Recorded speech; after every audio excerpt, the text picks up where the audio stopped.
Perjalanan seorang musisi dalam mencapai sebuah popularitas dilewati dengan cara yang berbeda-beda.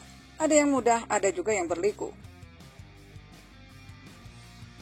Terkadang mereka pun harus pindah dari satu band ke band yang lainnya guna mencari pengalaman bermusik hingga bisa menemukan karakter sendiri yang akhirnya mengubah hidup dan nasib mereka menjadi musisi terkenal.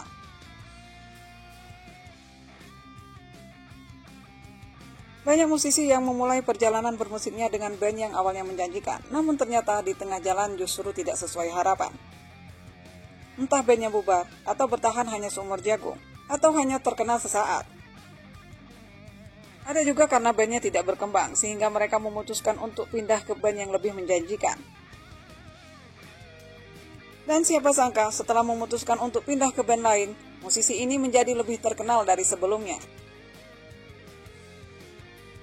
Berikut musisi-musisi yang lebih sukses setelah pindah band. Sebelum menjadi basis Dewa, Yuke adalah basis The Group periode 1997 hingga 2002. Nama Yuke belum begitu populer kala itu. Dia juga sempat menjadi basis Yovie and Nuno, tapi hanya di album pertama saja. Setelah itu, nasib baik menghampiri Yuke. Ia dipinang Ahmad Dhani untuk menggantikan Erwin Prasetya yang keluar. Dan siapa sangka saat ini, Yuke menjadi basis terkenal dan digadang-gadang sebagai basis dengan bayaran termahal. Nama Yuke kian bersinar setelah tergabung dengan band besar Dewa 19.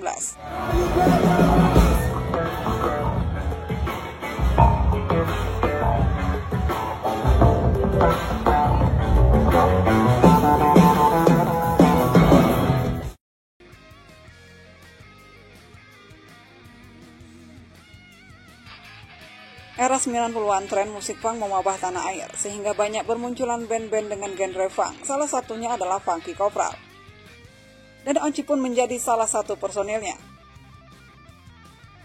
Tapi karena merasa visi misi sudah berbeda, akhirnya Onci memutuskan keluar. Onci bertahan hanya sampai 2 album saja. Lepas dari Funky Kopral, Onci malah tergabung dengan band yang berbeda genre dari band sebelumnya. Onci masuk menjadi gitaris salah satu band papan atas tanah air, yaitu Ungu. Hadirnya Onci justru menambah kesulitan band ini. Tak hanya berperan sebagai gitaris, Onci juga menjelma sebagai pencipta lagu. Serangkaian lagu hits Ungu berasal dari tangan dingin Onci, diantaranya lagu Cinta Dalam Hati, Tercipta Untukku, dan Saat Bahagia adalah karya dari Onci.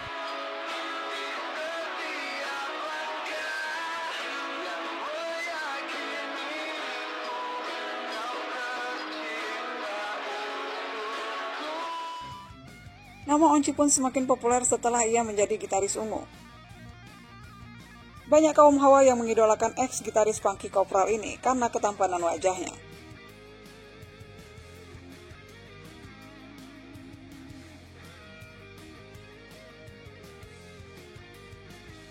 Sebelum dikenal sebagai gitaris riff, Ovie adalah gitaris band yang dikenal dengan singlenya Bayangan, yaitu Yukem Band yang dibentuk tahun 1986.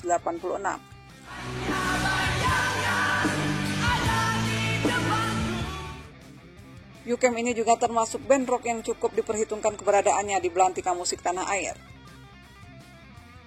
Tapi meski tergabung sebagai gitaris band rock yang cukup punya nama kala itu, nama Ovie tidak begitu dikenal. Nama Ovie justru mulai menanjak setelah ia tergabung menjadi gitaris riff. Ovie masuk menggantikan Denny yang keluar.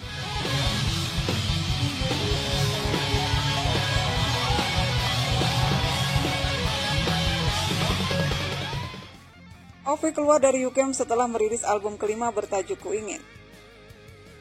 Di tahun 2003 ia memutuskan hengkang dari Yukem dan akhirnya dipinang oleh Riff.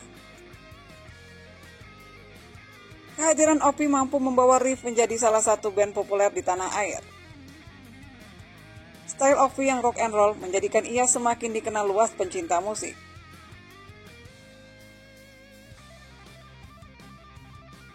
Sama dengan Ovie, Sandi mulanya adalah drummer Yukem.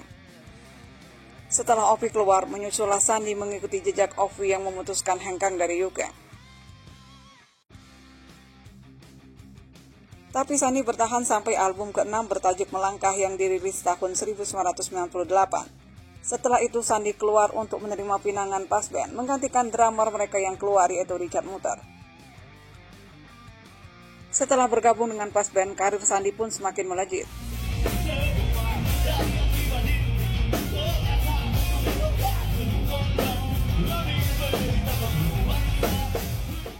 Jika sebelumnya Pasben dikenal oleh kalangan pencinta musik rock alternatif saja, tapi setelah masuknya Sandi, Pasben makin terangkat ke seluruh penikmat musik. Gebukan drum Sandi di lagu-lagu Pasben semakin menjadikan band ini populer. Begitu juga dengan Sandi, namanya semakin terangkat sejak menjadi drummer Pasben. Sebelum menjadi vokalis Kotak, nama Tantri tidak begitu dikenal di kalangan pencinta musik. Mulanya, Tantri adalah vokalis Ares Band, yaitu band asal Jakarta yang masuk menjadi finalis dari ajang kompetisi Dream Band tahun 2005 di salah satu stasiun TV. Sama halnya dengan Kotak, mereka adalah finalis di ajang Dream Band tersebut. Bedanya, Kotak tampil sebagai juara pertama dengan Pare sebagai vokalisnya. Setelah Kotak merilis album perdana, Pare malah memilih keluar, padahal kala itu Kotak tumbuh menjadi band yang cukup punya nama dan mendapat tempat di hati pencinta musik rock tanah air. Setelah Pare keluar, Kotak melakukan audisi guna mencari vokalis baru dan terpilihlah Tantri. Tantri mengalahkan 28 kandidat saat audisi. Akhirnya Tantri pun didaulat menjadi vokalis Kotak menggantikan Pare. Biasanya sebuah band akan meredup setelah terjadi pergantian vokalis, tapi tidak dengan Kotak. Masuknya Tantri malah justru membuat Kotak semakin maju.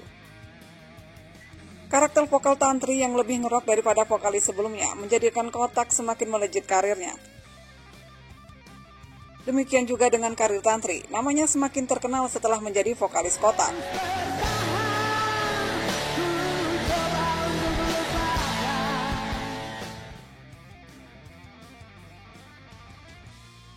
Sebelum tergabung menjadi gitaris NTRL, Coki sempat menjadi gitaris Bass Jam pada tahun 2000 hingga 2002.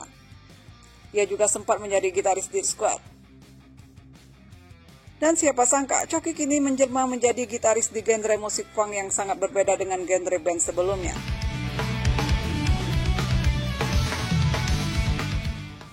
Setelah memutuskan keluar dari Bass Jam, Coki masuk menjadi gitaris NTRL menggantikan Mitten yang mengundurkan diri.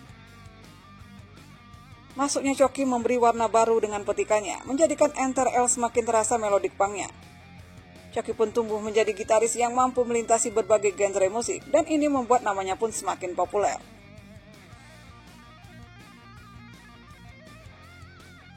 Meski karirnya bersama Sheila on Seven harus berakhir, tapi tak bisa dipungkiri namanya semakin dikenal luas setelah tergabung menjadi drummer band papan atas asal Jogja ini. Brian awalnya adalah drummer Tiket.